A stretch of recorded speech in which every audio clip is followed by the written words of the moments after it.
It was a quiet Thursday night. The late-night crowd had just settled in, coffee mugs in hand, studio lights casting that familiar TV glow. The host, dressed sharp in a navy suit, leaned into his monologue, poking fun at politicians, celebrities, and trending hashtags. It was the usual routine, till he said two words: Robert De Niro. The crowd roared. Everyone knew what was coming. Robert De Niro, the Hollywood icon, the star of Taxi Driver, Raging Bull, and more recently, Political Rants, strutted onto the stage like a man with unfinished business. He didn't wave. He didn't smile. He stared into the camera like it owed him rent. The host greeted him, barely able to hold back his smirk. Host, so Bob, what's on your mind these days? De Niro leaned forward, eyes gleaming, and said what would become the clip heard round. The internet? De Niro, you know what I'm tired of? These so-called educated politicians who couldn't pass a high school drama class? The audience laughed, unsure where he was going, but then he dropped the name. De Niro smirking. That Kennedy guy from Louisiana? Sounds like he got his. Law degree from a Cracker Barrel napkin? Boom. The audience erupted. The band played a cheeky tune. Twitter lit up like a Christmas tree in July. Hashtag Cracker Barrel Kennedy started trending before the commercial break even hit. De Niro, clearly enjoying himself, kept going. De Niro, I mean, come on. The guy talks like Colonel Sanders and thinks climate change is a hoax. Next thing you know, he'll say Shakespeare was a NASCAR driver. Even the host was chuckling at this point, tending to hide behind his cue cards. In that moment, De Niro wasn't just an actor. He was the high priest of Hollywood mockery, and Senator John Kennedy had just become his favorite punchline. Cable news picked up the segment within the hour. One network ran the headline, De Niro roasts Kennedy, a masterclass in satire. Another flashed this on screen: De Niro delivers Oscar-worthy takedown of Senator Kennedy's social media was even worse. Memes flew in faster than popcorn at a matinee. One viral post showed Kennedy photoshopped into a Cracker Barrel kitchen, wearing an apron and stirring a pot of ignorant stew. Comment sections weren't kind either. Kennedy just got Niro'd. This is why actors should run for office. Kennedy's too busy counting crawfish to read a book. And while the internet laughed, roasted, and reposted, one man stayed completely silent. Senator John Neely Kennedy. No tweet. No press release. Not even a raised eyebrow on C-SPAN. Just a quiet smirk the next morning as he walked into the Senate chamber, sipping coffee from a mug that read, "Born in a barn, educated in Oxford." Reporters swarmed him in the hallway, hoping for a fiery response. One asked bluntly, "Senator, any comment on Robert De Niro's remarks about your education?"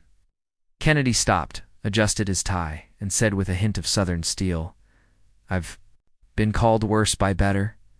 Y'all have a blessed day." With that, he walked away. But what the world didn't know, Kennedy wasn't done, not even close. He was preparing something, a story. One he'd tell in front of the entire Senate. And once he did, the silence that followed stretched all the way to Hollywood. 2 days passed. The media was still buzzing. De Niro's name was in every headline. TikTok was flooded with impersonations of Senator Kennedy ordering sweet tea while reading Dr. Seuss. The whole thing had become a cultural moment. And John Kennedy, still silent, until a quiet Tuesday morning. The Senate chamber was its usual self, half listening, half asleep. C-SPAN was rolling live, but no one expected anything interesting. That's when Kennedy stood up. No special lighting, no stage crew. Just one man, a podium, and a voice so southern it could fry chicken. He adjusted his blazer and began in that calm, molasses-thick tone. "Mr. President, I rise today not to scold, not to insult, but simply to share a story." And just like that, everyone was paying attention. Now, I hear lately that my intelligence has been questioned by a fine actor from New York, a man whose career I respect, whose passion I admire, and whose understanding of Southern folks I believe is, let's just say, theatrical. Laughter bubbled across the chamber. Kennedy continued, "When I was a young man, I studied law at the University of Virginia. L. Then I took a little trip across the pond and ended up at a small school. You might have heard of Oxford. I let that sit for a second. I met a janitor there. Malcolm was his name. Man had a limp and a mop, but he also had more books in his brain than I had in my dorm. He taught me that intelligence isn't always loud. Sometimes it whispers through wisdom. Senators began leaning in. Malcolm once told me, John, the loudest man in the room is often the one with the least to say, and I remembered that, especially this week. That line, it hit.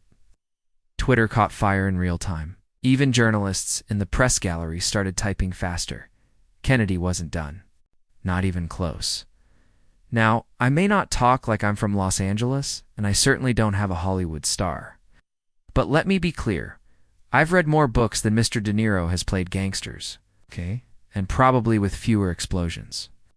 The chamber chuckled again. A few senators slapped their desks. One was caught smiling despite trying not to. I don't mind being the butt of a joke. I've been roasted before, and Lord knows I'll be roasted again. But when folks confuse style with substance, or accent with ignorance, that's when I feel obliged to speak up. Then came the pivot. The part that would be replayed on every major network for the next 48 hours. So, to Mr. De Niro, I say this. If you ever want to debate policy law, literature, even barbecue recipes, I'll be more than happy to oblige. I'll bring the Constitution. You bring the cue cards. Boom. That line. That one line. It stopped the room cold. Even some of Kennedy's political rivals couldn't help but smirk. Reporters looked at each other like they'd just witnessed history. And Robert De Niro. Somewhere in Manhattan, someone probably spilled their coffee. But Kennedy, ever the gentleman, wasn't vengeful. He just finished with grace. In this country, we're blessed with freedom of speech. That means actors can act, politicians can speak, and Americans can decide who they want to listen to. And personally, I believe we're smarter when we listen to both. He nodded, gave a half smile, sat down. Silence followed. Not a stunned silence. A respectful one. Because whether you agreed with him or not, Senator John Kennedy had just schooled a Hollywood legend without raising his voice, without using a single insult, and without ever stepping off the high road. When Kennedy finished his speech, the room stayed quiet. Not because people disagreed, but because they knew they'd just seen something rare in modern politics. A response that didn't scream. Didn't insult just stung back in the media world? It was chaos. C-span clips flooded X, formerly Twitter. Formerly Twitter, Instagram Reels sliced Kennedy's cue cards line into a 10-second knockout punch. Creators were already pairing his speech with Western music and slow-motion edits. The hashtags changed, almost overnight. Hashtag Kennedy Clapback, hashtag De Niro owned, hash Oxford wins again suddenly. Robert De Niro's Cracker Barrel jab wasn't aging too well. And the public noticed. One tweet with 500,000 likes read, Kennedy just hit De Niro with a three-piece suit. Oxford logic in Louisiana charm. No survivors. And another, this is what happens when you underestimate a man who's read more constitutions than you filmed mob scenes. It wasn't just fans. News outlets jumped into the frenzy. Fox News titled their segment, Kennedy's Masterclass in Southern Smackdown. CNN framed it as De Niro versus Kennedy. Culture, clash, or classic comeback. Even BBC got in on it. Oxford-educated senator silences. A Hollywood icon with one story. The headlines kept rolling, but it wasn't just the media. Something deeper started happening. Across campuses, coffee shops, and living rooms, Americans started rethinking something they'd forgotten. Accents aren't IQ scores. And quiet confidence often speaks louder than a stage monologue. People who'd never paid attention to Kennedy before were suddenly Googling his background. Law degree from the University of Virginia, graduate of Oxford University, one of the oldest institutions in the world. A published legal scholar. Turns out, the man who sounded like Colonel Sanders had more academic degrees than most of Hollywood combined. Then came Kennedy's interview with a local Louisiana radio station.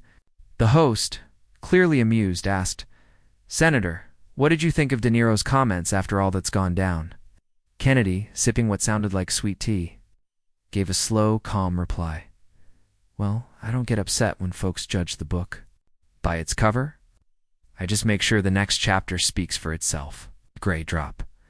Again, then he added, "Besides, guy, if I took every Hollywood insult personally, I'd need a therapist and a thesaurus just to make it through Monday." The host burst out laughing, and just like that, Kennedy reminded everyone, wit beats wrath, class beats clout. And sometimes, the most educated man in the room doesn't wear Gucci, he wears boots. Meanwhile, De Niro, let's just say he didn't issue a public response. Not a tweet, not a statement. It's not even a sarcastic Instagram post. And for a man who once shouted political speeches at award shows, that silence spoke volumes. At the end of the day, this wasn't just about politics. It wasn't left versus right. It was about something deeper, something we often forget in our meme-driven culture wars. Intellect isn't always loud. Respect isn't always flashy. In education, it doesn't need a spotlight, it brings its own. Senator. Kennedy didn't scream. He didn't insult. He didn't even raise his voice. He just stood up, told a story, and walked away, leaving one of Hollywood's loudest voices suddenly speechless. If you enjoyed that classic Kennedy comeback, make sure to like, comment, and subscribe. Let us know, was this the most respectful roast in Senate history, or just another day in American politics? Either way, this is one showdown we won't forget.